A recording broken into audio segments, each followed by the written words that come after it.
Assalamualaikum warahmatullahi wabarakatuh. Bapak dan Ibu guru hebat, perkenalkanlah saya, Endah Retnosari, dari SMP Negeri 2 Wangon, Kecamatan Wangon, Kabupaten Banyumas.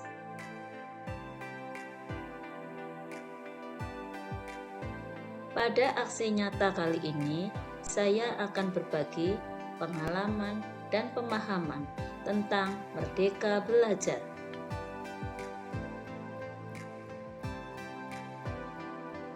Setelah mengikuti pelatihan pada topik Merdeka Belajar, diharapkan dapat: pertama, mempunyai pemahaman gagasan dan prinsip pendidikan berdasarkan pemikiran Ki Hajar Dewantoro. Kedua, mempunyai pemahaman untuk memfasilitasi murid agar tumbuh sesuai dengan kodratnya.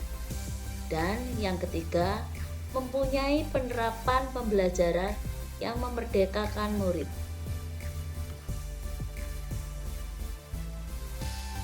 Ada 5 modul pada pelatihan Merdeka Belajar.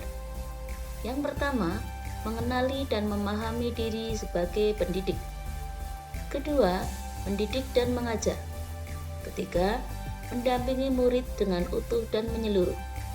Keempat, mendidik dan melatih kecerdasan budi pekerti. Dan yang terakhir, pendidikan yang mengantarkan pada keselamatan dan kebahagiaan. Bapak dan Ibu guru hebat, mari kita awali dari yang pertama, yaitu mengenali dan memahami diri sebagai pendidik. Di sini kita diminta untuk merefleksikan diri dan peran sebagai pendidik, kemudian memproyeksikan diri menjadi guru seperti apa di masa depan.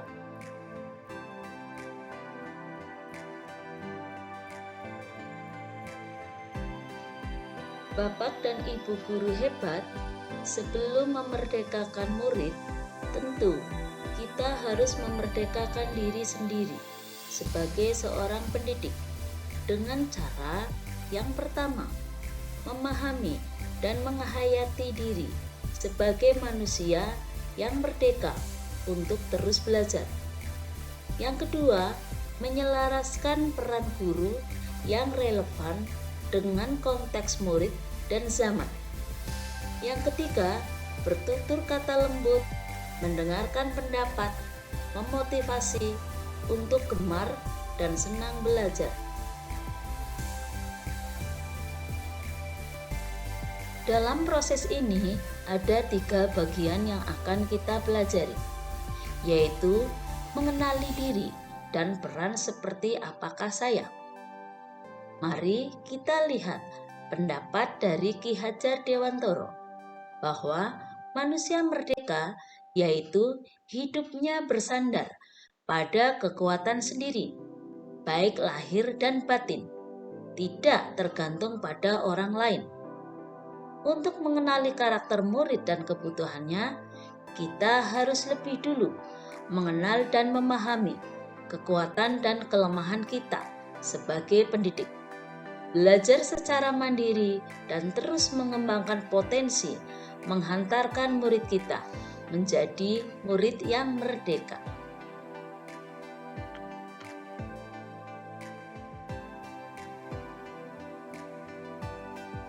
Bapak dan Ibu guru hebat, yang kedua yaitu apa peran saya sebagai guru.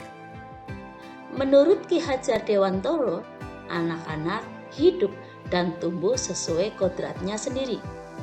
Pendidik hanya dapat merawat dan menuntun tumbuhnya kodrat itu. Guru sebagai penuntun, motivator, fasilitator, sekaligus penggerak ke arah transformasi pendidikan yang berpihak pada murid. Peran guru sangatlah penting dalam pembentukan karakter dan pengembangan kompetensi murid sesuai kodratnya.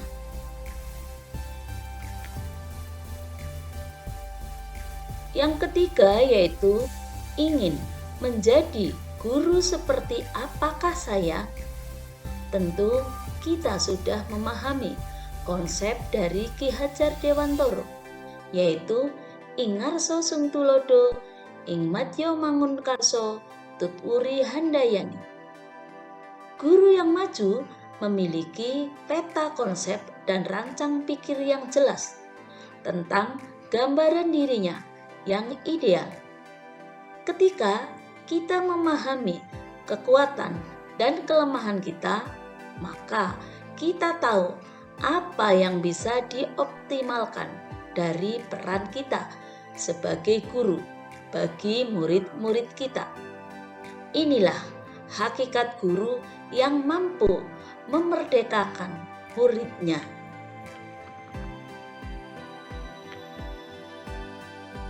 Bapak dan Ibu guru hebat, mari kita menuju yang kedua, yaitu mendidik dan mengajar. Pada bagian ini, kita akan mempelajari 3 hal, yaitu yang pertama, mendidik menyeluruh. Kedua, pendidikan selama 1 abad. Dan yang ketiga, menjadikan manusia secara utuh.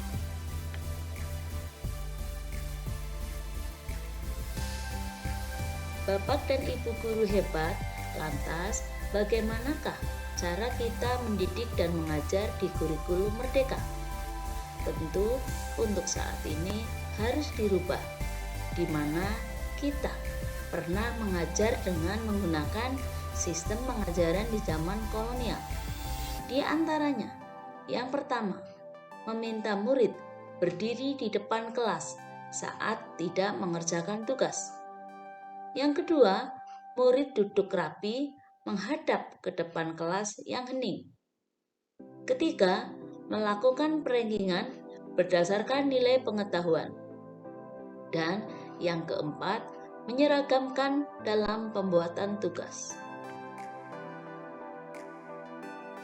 Menurut Ki Hajar Dewantara, mendidik adalah menuntun segala kodrat yang ada pada murid agar mencapai kebahagiaan dan keselamatan sebagai manusia ataupun anggota masyarakat. Sedangkan mengajar adalah proses pendidikan dalam memberi ilmu untuk kecakapan hidup anak secara lahir dan batin.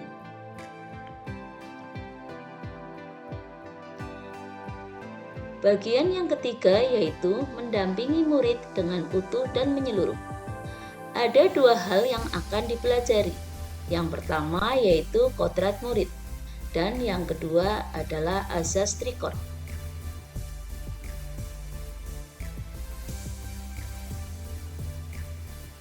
Mari kita pelajari satu persatu.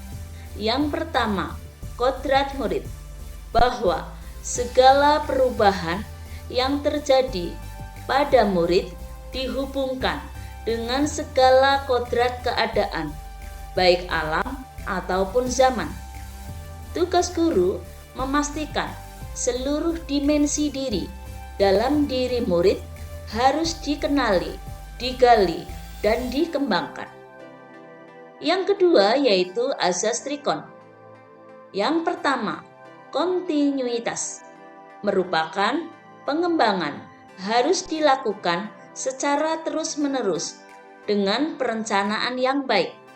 Yang kedua yaitu konvergen, merupakan pengembangan yang mengambil dari berbagai sumber. Yang ketiga, konsentris, merupakan pengembangan pendidikan yang dilakukan harus tetap berdasarkan kepribadian kita sendiri.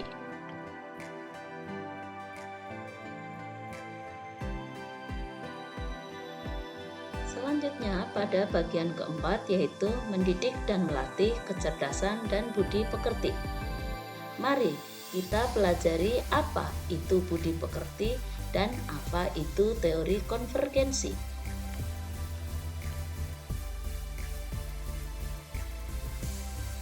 Budi pekerti berasal dari 2 kata, yaitu budi, artinya ranah batin yang meliputi trisakti, cipta, rasa, dan karsa.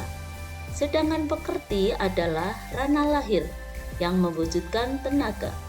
sehingga budi pekerti dapat diartikan bersatunya antara gerak, pikiran, perasaan, dan kemauan sehingga menimbulkan tenaga.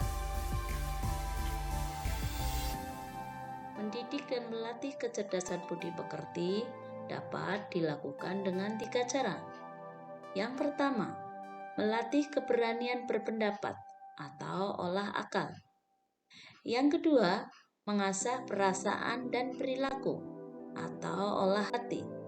Dan yang ketiga, memunculkan kehendak atau olah karsa. Teori konsep konvergensi dimaksudkan bahwa transformasi pendidikan yang mengarahkan murid dapat berinteraksi dengan budaya lain tanpa kehilangan jati diri.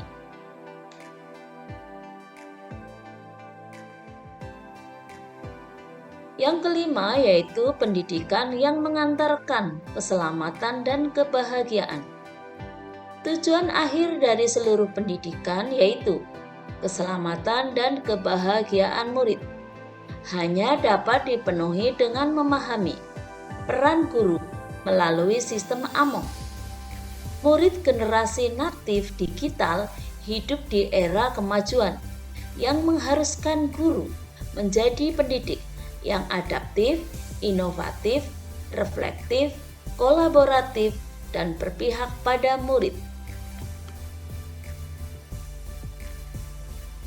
Pendidikan yang mengantarkan keselamatan dan kebahagiaan meliputi yang pertama, pendidikan hanyalah sebagai suatu tuntutan. Yang kedua, setiap murid memiliki kodrat atau potensi yang berbeda. Ketiga, pendidikan tidak dapat berkehendak atau kodrat potensi murid. Yang keempat, menerapkan sistem AMONG dan semboyan Ki Hajar Dewantoro. Dan yang kelima, menerapkan pembelajaran proyek serta digitalisasi pembelajaran.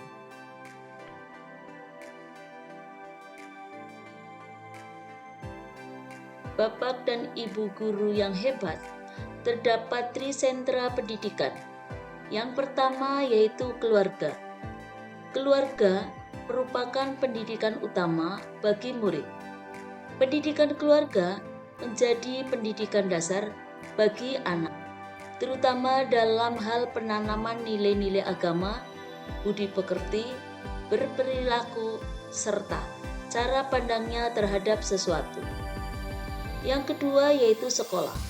Sekolah merupakan rumah kedua bagi anak yang menyediakan ilmu pengetahuan, keterampilan, budaya, dan budi pekerti. Dan yang ketiga adalah lingkungan masyarakat. Lingkungan masyarakat sangat berpengaruh terhadap pendidikan anak, yaitu tentang bagaimana anak itu bergaul dan berkembang.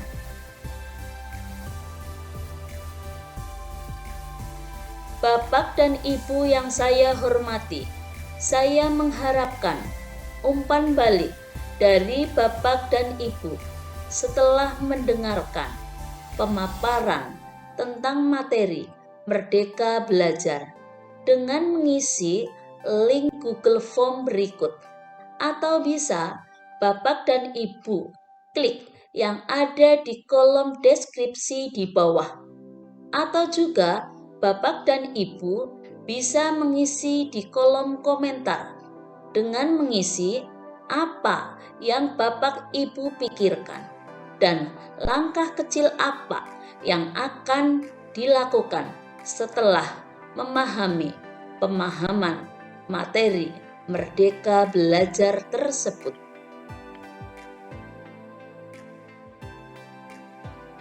Yang terakhir dari saya, mari kita dukung transformasi teknologi pendidikan di Indonesia.